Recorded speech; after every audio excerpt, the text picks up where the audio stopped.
Most of the field has qualified at over 200 miles an hour. The leaders will race this afternoon. It speeds in excess of 200 miles an hour. Another aspect of this racetrack, unfortunately, is violence. Oh, we have a problem. Bobby Allison with a horrible crash here on the front stretch. It has torn out a complete section of protective railing. He did get up into the fencing, but not into the stands. And it was close, though. He has torn out a whole large area of guardrail. There it is, protecting the crowd from the racetrack, and he came very, very close to going into the stands. The car became airborne and went flying literally into that wall and catch fencing, but fortunately it did stay onto the racetrack. Speedweeks 1988 was the biggest moment of change NASCAR had seen in years. It was a week filled with new rules, new surroundings, controversy, uncertainty, and chaos on the track.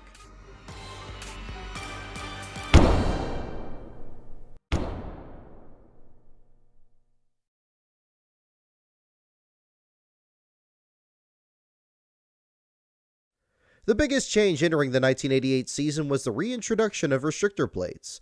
For a few years, beginning in 1971, NASCAR used the plates to slow down big engines and make smaller motors more competitive.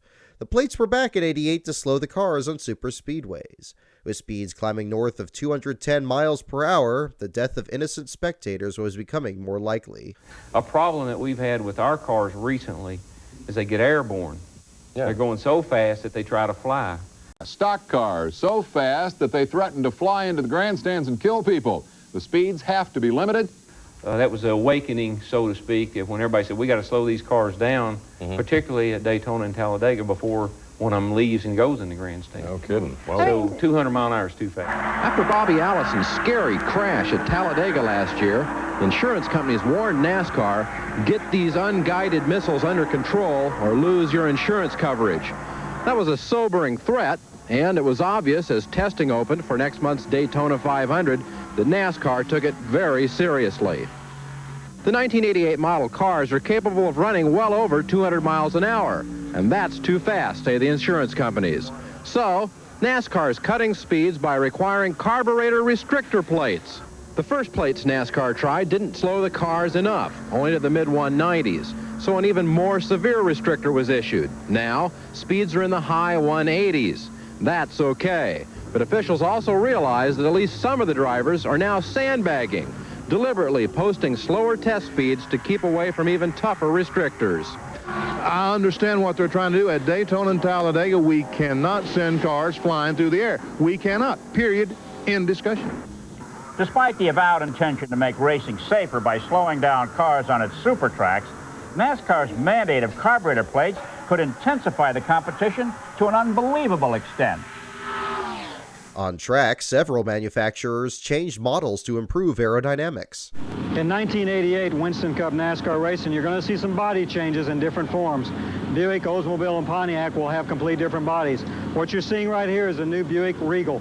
This is last year's '87 LeSabre that was raced on the Winston Cup circuit. This is a new Regal. A lot of changes have been made.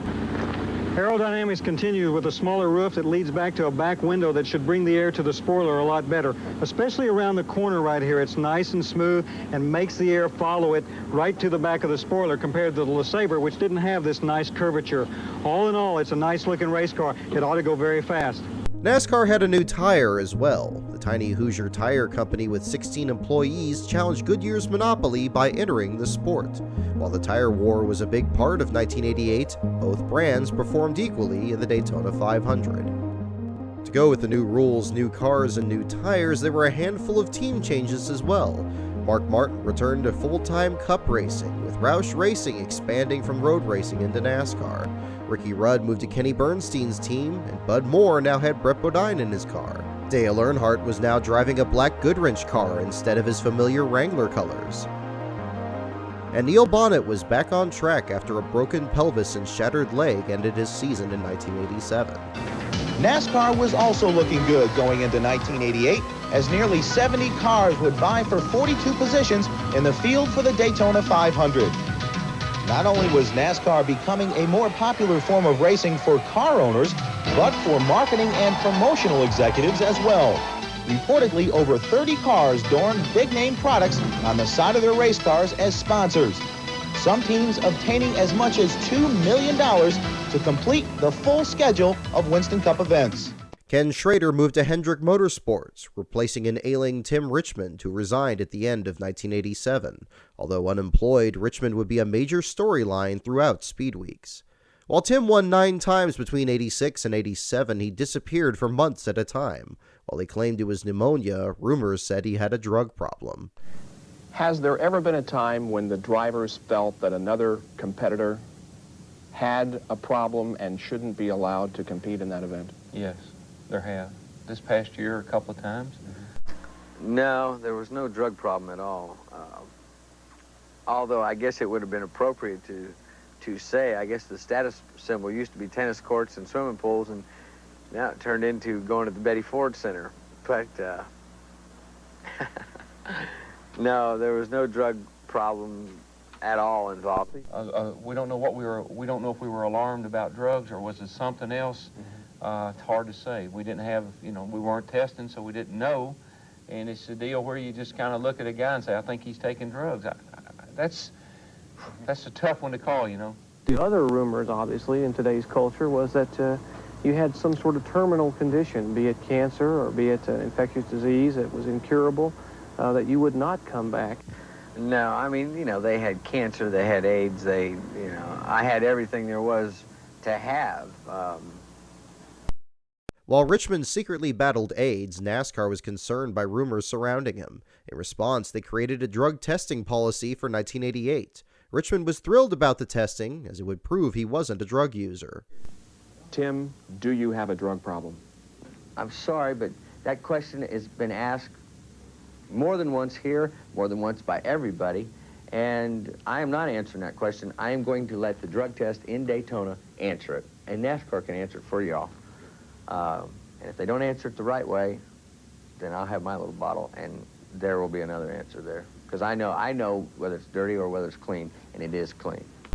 Because he won a pole in 1987, Tim was eligible to race in the 20-lap Busch Clash. While his health probably wouldn't allow him to run in the Daytona 500, this could be his last chance to ever drive a race car. With all these storylines going in, the 1988 Daytona 500 promised to be the climax of one of the most chaotic speed weeks anyone could remember. The stock car portion of Speedweeks 88 began on Wednesday, February 3rd, with practice for IROC and ARCA. All eyes were on the comeback of IndyCar star Roberto Guerrero. In 1987, Guerrero lost the Indy 500 after hitting a loose wheel and breaking the clutch on his car. While the wheel killed a spectator in the stands, the Colombian driver escaped with his life after it came inches from hitting his head. In September, Guerrero once again cheated death. 4 days after winning at Mid-Ohio, he crashed while testing at Indianapolis. While tire testing at Indianapolis, a broken rear suspension sent his car into the wall. The right front tire came back and hit Guerrero in the head. Unconscious and in critical condition at Methodist Hospital, and not an optimistic forecast from neurosurgeon Dr. Michael Turner. It will be 6 months to a year before we're fully sure how much he'll recover. And because the recovery phase from a head injury actually lasts 1 to 2 years. People will continue to improve for that long period. In a coma for over 3 weeks, Guerrero was given experimental near-toxic levels of barbiturates by Dr. Stephen Olvey to reduce pressure on his brain. Miraculously, the driver made a full recovery and rehabbed his brain to pre-accident condition. The IROC event 5 months later was to be his first race back, but in practice, the feel-good story ended. Running in a 3-car draft, Guerrero was spun by Chip Robinson and hit the wall in turn 3. He was diagnosed with a broken foot and would miss the IROC race. The comeback story was over before it began.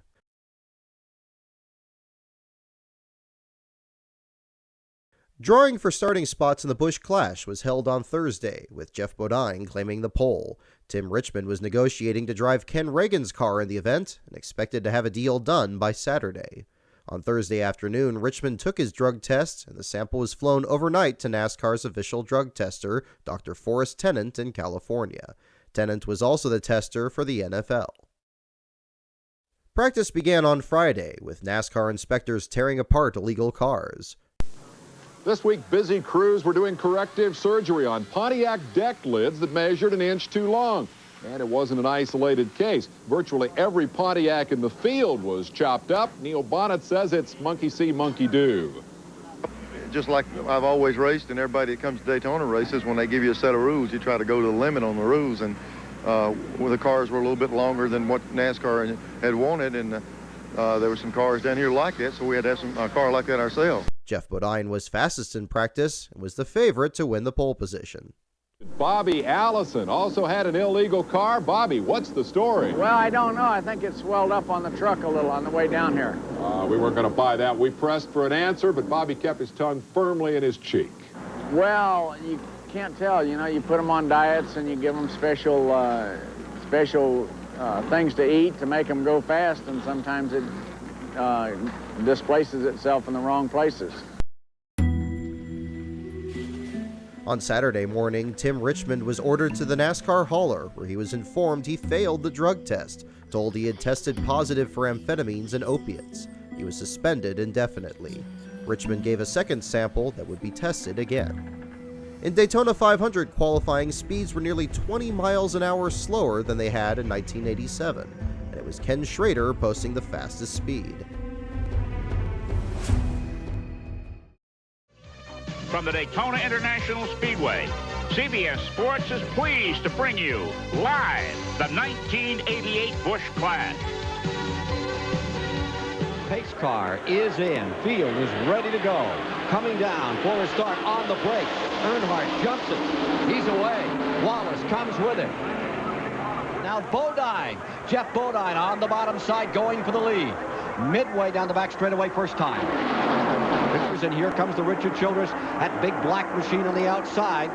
Marauding right against the wall, getting pressed tightly in there. Thought for a moment there might be contact. Davey Allison, 26 years old, has just overwhelmed Rusty Wallace to take over in second place. Bobby Allison up into third spot. Davey Allison, his young son, right there in second spot. Can't get to the outside. He tries again. Bobby Allison and that Buick rides in third. Chevrolet first. Ford second. Buick third. Is this just a test run of next Sunday's Daytona 500? I believe so. Here they come to the line. Coming down for the checkers. Earnhardt is in front. Davey Allison trying to move. At the stripe, it will be Dale Earnhardt winning here today in the Busch Clash. Davey Allison will take second. Bobby Allison finishing in third. Sunday afternoon's ARCA race saw Mickey Gibbs hold off Red Farmer for the victory, but getting the most attention was fourth-place finisher Jay Summers, who had a surprising backstory. He's the most recent winner of the Michigan Lottery, to the tune of $5.7 million. And the first thing he did with all that money was go buy an ARCA car from Haas Ellington. Qualified at fourth, finished at fourth in his very first Daytona start. Hey, Jay, how does it feel to be a millionaire race car driver? I haven't changed my ways at all. It just now I can race and do things the way I want it, and I make the decisions because I own the cars now. One day after the Busch Clash, NASCAR announced that Tim Richmond had passed a drug test. Then on Tuesday, officials revealed that until he passes a physical, he can't race, and he can't pass the physical unless he submits medical records from his 1987 stay in a Cleveland hospital where he was reportedly treated for pneumonia. Tim Richmond, ineligible to drive a Winston Cup stock car in the wake of two controversial drug tests, is discussing his next move with his lawyer. That lawyer is Barry Slotnick, defense attorney for so-called subway vigilante Bernard Goetz. On track, drivers were struggling with poor handling cars. How the face of stock car racing has changed. New rules have affected the way these cars behave, and even the old veterans haven't figured out the answers to all of the questions, as we're going to see. To overcome the slower speeds, teams reduced drag by lowering their spoilers to near horizontal levels. The lack of downforce meant the cars were harder to drive than ever before. It becomes a guessing game and a compromise. Flat spoiler, go fast, stand it up and be safe. We'll see what they decide at Daytona 500. With the cars now running in tighter packs, carnage was expected. As slow as all of us is running, there'll probably be trouble everywhere. The fear of flying cars returned on Wednesday. In Cup practice, Charlie Rudolph flipped his car in the tri-oval. Trying to pass Ernie Irvan, apparently Rudolph's engine blew and he spun across Irvan's nose. Richard Petty suffered damage when he was spun by Bobby Hillen while slowing down for the wreck.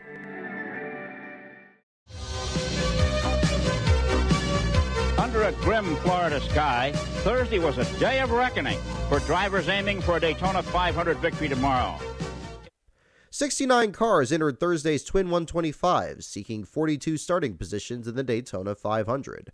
21 cars crashed in the two races. In the entire 60-year history of the Daytona 500, there has never been more wrecked cars in the qualifying races than in that day in 1988.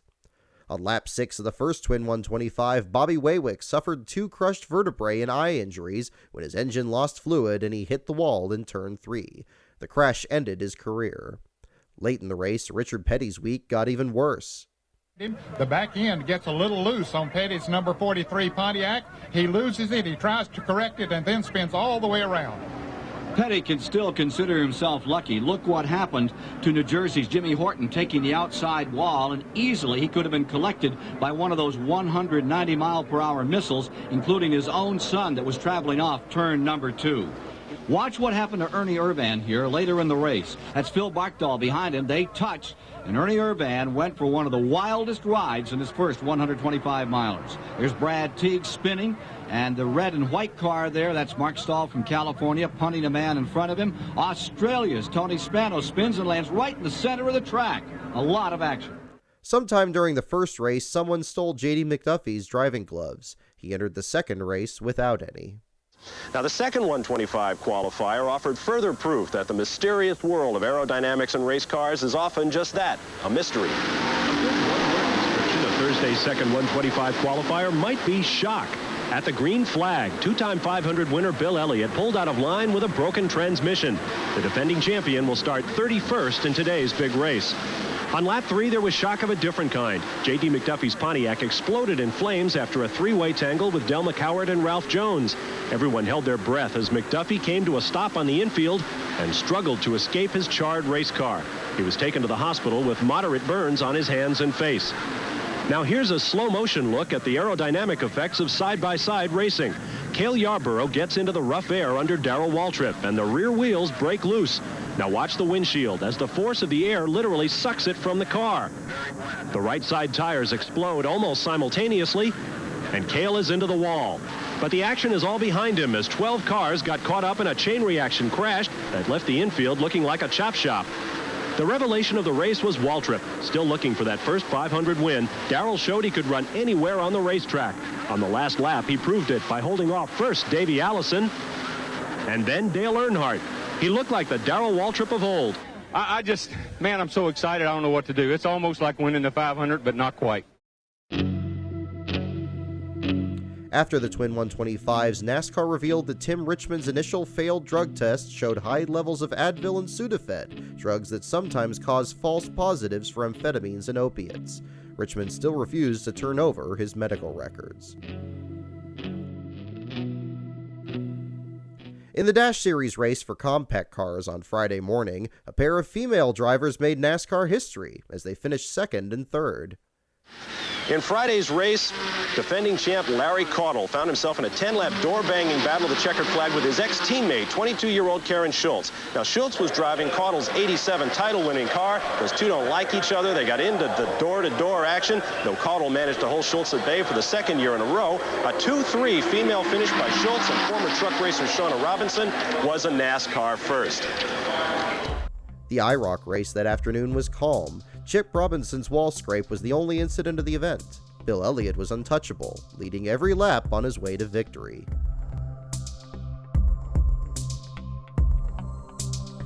On Saturday morning, Tim Richmond held a press conference at the Daytona Beach Hilton to speak with media and air his grievances. Richmond says his flamboyant lifestyle and past criticism of NASCAR have made him a target, and he cites negative results from 2 independent drug tests to back it up. I did not, and still do not trust NASCAR. Briefly, we've only got a short time. Is NASCAR trying to keep Tim Richmond out of stock car racing? Not at all. From what I can see, Tim Richmond's trying to keep Tim Richmond out of stock car racing. 2 months later, Richmond would sue NASCAR over the initial false drug test that kept him out of the Busch Clash. A confidential settlement was reached in early 1989. During the Daytona 500, Richmond hired an airplane to fly over the track. His words to the fans were the last mention of Tim Richmond at a racetrack for quite some time. Speaking of restrictor plates, though, with all the talk down the big Winston Cup cars, hardly anybody has mentioned the restrictor plates being worn by the Busch Grand National machines. They'll be wearing restrictors this season, and in yesterday's Goodies 300, we found out that slowing the cars down doesn't necessarily mean making them safer. There were a lot of Winston Cup stars in the race, most of whom qualified in the back.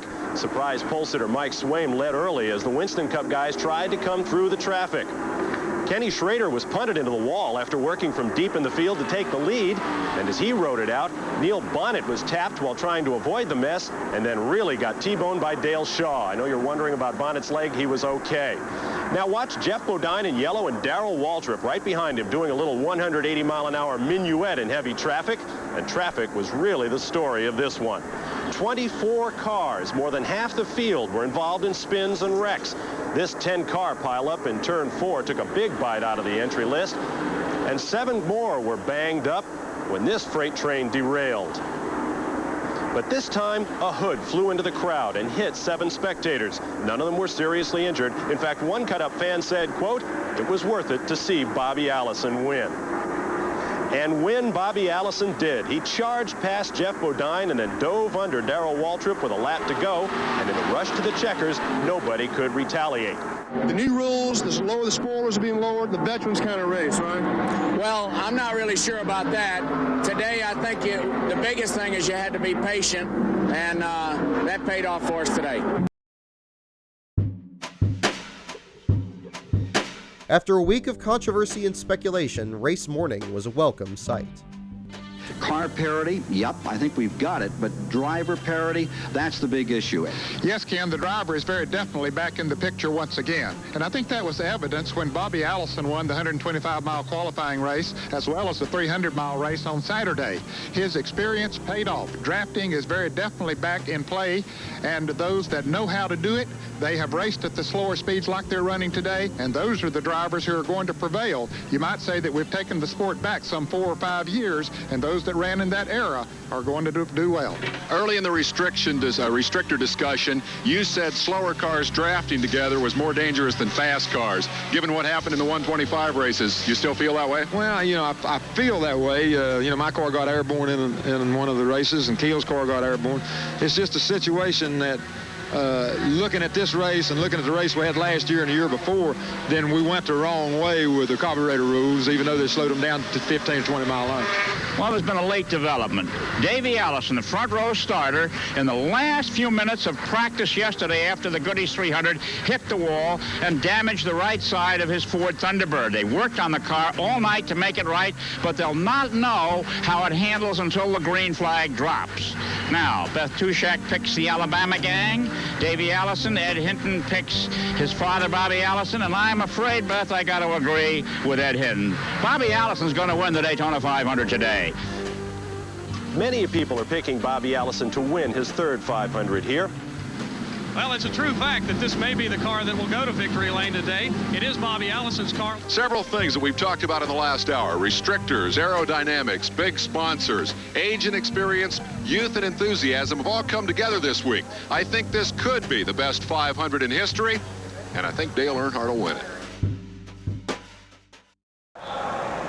Gentlemen, start your engines.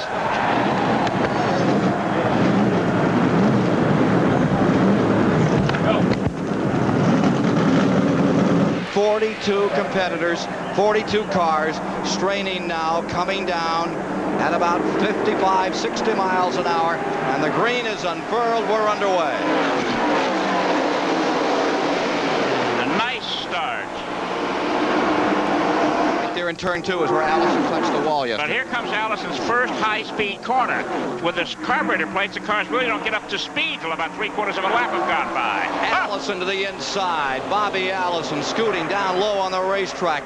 The Allisons, father and son, leading the first lap of the Daytona 500. That's Allison looking right up under the headlights of Darrell Waltrip at 190 miles per hour from that camera mounted on the back end of the car. Bobby Allison falls back. Davey Allison on the point momentarily. Here comes Waltrip. Remember that Waltrip won a qualifier, and here comes Rusty Wallace in the Pontiac, zipping around Davey Allison and going into second place. Cars 3 and 4 wide behind the front automobiles. Davey Allison trailing that front quintet. And then look at this massive equipment rolling into turn number 1 at 190 miles an hour. After 14 laps, David, the standings look like this. As we watch Davey Allison press on the inside and pull up beside his father. Allison against Allison, father against son, and the son goes out in front. And here comes Waltrip back in again. Hold the phone, don't want to go anywhere. This is just too good to miss. Here's Darrell Waltrip down on the inside, challenging. He's coming up. He's going for the lead. Remarkable, Chris. It's amazing that Waltrip's car works so well down low on the track and has the poke to come out of the corners. There's a smoker in the back straightaway. That's the Roush car, that new Ford, number 6. Mark Martin out of Arkansas, the driver for Jack Roush, and the engine is expiring. We've got a crash in turn 4 again. A car spinning, slithering, slamming into the wall. And it looks like Cale Yarborough's car. Indeed, Cale Yarborough's machine has sucked the wall. It spun a couple of times, then nailed it. And it's going to bring out the third caution of the day.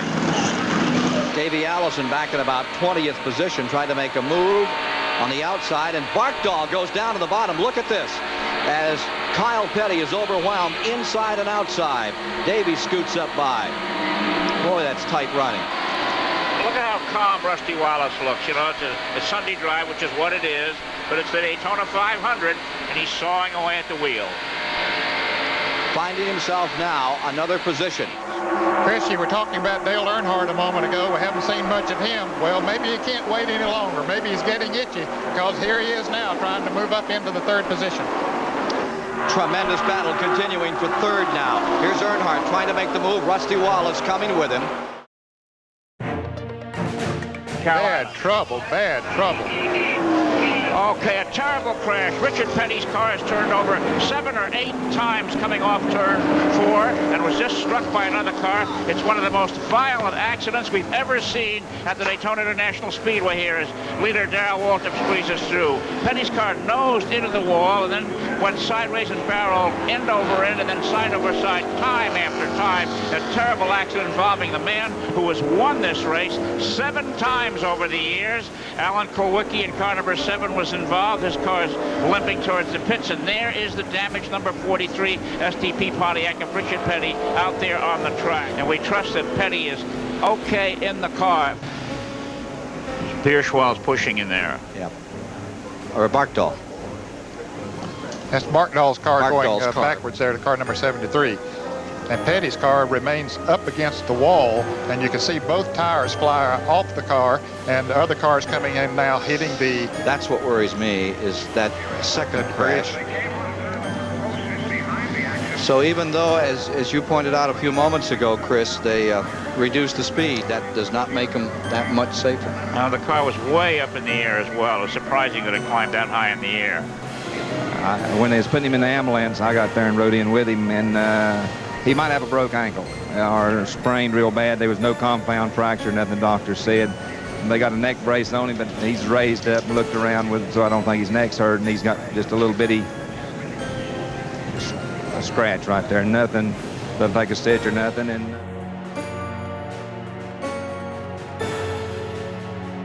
Harold Kinder has the flag in hand.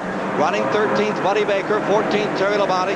15th, Hillen on the restart. Here's the break. And as they cut loose, it is Parsons pulling away. Big jump. His brother's alongside there in the lap-down car. Meanwhile, here comes Earnhardt around Brad Teague, up on Kenny Schrader, 3 wide. Michael Waltrip, bottom of your picture, the yellow car. Back straightaway, Darth Vader's on it. Here comes Bonnett for the lead. Neil Bonnett. Do you think that 6-car accident bothered these people? It's that Liga Bonnett doesn't seem to be bothering him one bit right now. Earnhardt low, Baker high. And Baker senses that this could be his day to win the Daytona 500. And here's Allison dropping all the way down on the apron, wheeling through cars. One car, Eddie Bierswale, running very slowly. And they just snowplow over him. It But since the restart, this has been an incredibly electrifying race, and this crowd has responded in likewise. This is an electrified crowd, and this is going to be one heck of a finish down here at Daytona 500 for the 30th time. Crash in the corner. It is Harry Gant's car. I would think Waltrip's confidence level is very, very high. Goes right down the bottom of the track. They put on their best set of tires, filled him up with gasoline, and here comes Bobby Allison, two of the fastest cars we've seen during Speedweeks here. Allison going to make a move for it. The winner of the 125-mile qualifier. Allison and Waltrip go for it. That's going to be a psychological blow to Waltrip. Oh, well, Davey's the key right here as to who's going to lead this race, as to who he gets behind. By staying behind his father, he pulls up. He goes to second. Dad goes out in front. Waltrip falls to third. So long, Daddy. Look at Bobby go. I don't think anybody else can try it, but here he comes. He's going to do it. To the bottom. He's down low. Bobby Allison high. Davey Allison trying the inside move. Bobby Allison holds him off. They come to the stripe, and the winner of the 30th annual Great American Race, Bobby Allison. Davey Allison, his son, in second.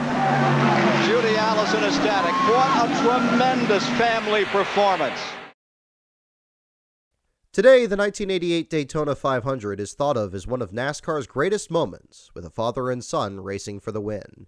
Initial reaction was more negative. Fans thought the cars were too slow, and drivers thought the race lacked competition. Dale Earnhardt called it follow the leader, and said the rule changes took all the racing out of it.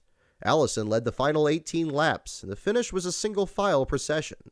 Among others, Earnhardt said the event was much more dangerous, with cars hitting each other, still flipping into the catch vents. He called it a damn fiasco, and said somebody is going to get killed.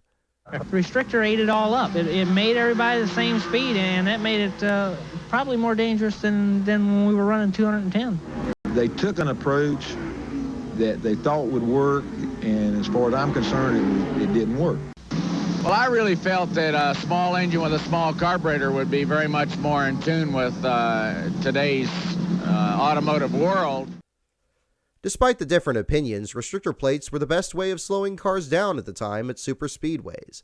Pack racing became more common, and the 1988 Daytona 500 set the stage for modern NASCAR. After the race, Davey was quoted as saying his dad's car was a lot stronger than his own. There was no way he could have passed his father. Would Davey have been able to beat you if the two of you had traded cars? That's really a dirty, rotten question, Dave. No, he couldn't have.